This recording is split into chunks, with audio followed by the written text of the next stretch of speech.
kowa ya sani tashi hankali ya daɗe a cikin wannan wuraren. Mun ka kama daga Abala Filinge, ya kama Bani Bangu, ya yi Walam, ya tai can Tera Goruwal. Aka zo aka haɗa mu da ƴan uwanmu na jihar Doso, inda su yanzu ne abin ya kai gare su. Kenan wannan ba ƙaramin abu ne, sai mu ce Allah ubangiji ta'ala shi saka mushi da alheri.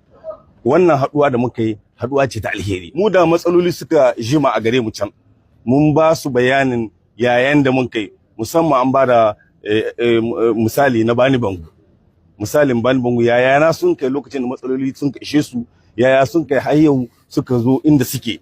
Tun da yau tubarakallah alhamdulillah, kamar yanda muka ji aka gayi, kuma yanda mu mun ka sani, tun da mu muna makwabta da Bani Bangu, alhamdulillah kwanciyar lahiya ta zo.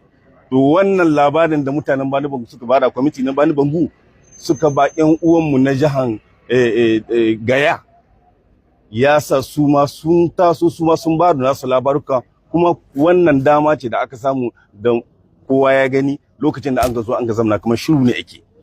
Amma wannan dama da aka ba mutane ya sa mutane sun hiddo duk abin da a cikin rayuwarsu, matsalolinsu da duk abin da ke musu ciwo an aza shi bisa tabul. Kenan wannan hanya vraiment hanya ce madaidaiciya.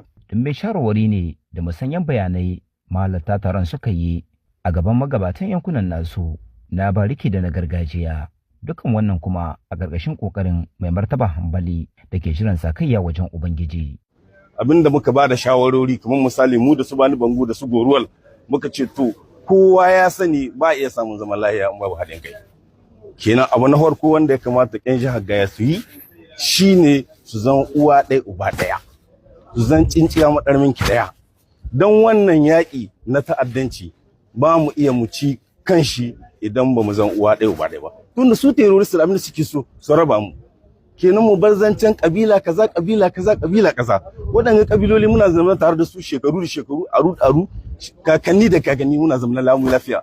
Amma yau lokaci ya zo inda ana so a rarraba mu, in wani ya zo yi wani abu sai a ce a kabila kaza ce. Kenan abu na farko wanda muka ce mu ƴan uwanmu na Gaya su zan uwa ɗaya uba ɗaya, su ɗebe wani zancen bambancin kabila wa junansu, saboda wannan hanya ce wadda za a raba su saboda kar su samu zaman lafiya. Kenan abu na farko da muka ce musu bancin haɗin kai su bar wani bambancin kabila, muka ce to dole kuma duk wanda ya kamata shi sa hannun shi, ya kamata shi sa hannun shi fi sabilillahi.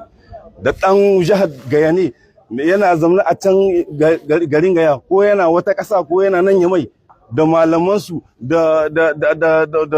da saraki, kowa da kowa ya ba da nashi gudunmawa tsakani da Allah. Taron da ya fidda jama'a da dama a cikin duhu, inda aka tashi a cikin fahimtar juna.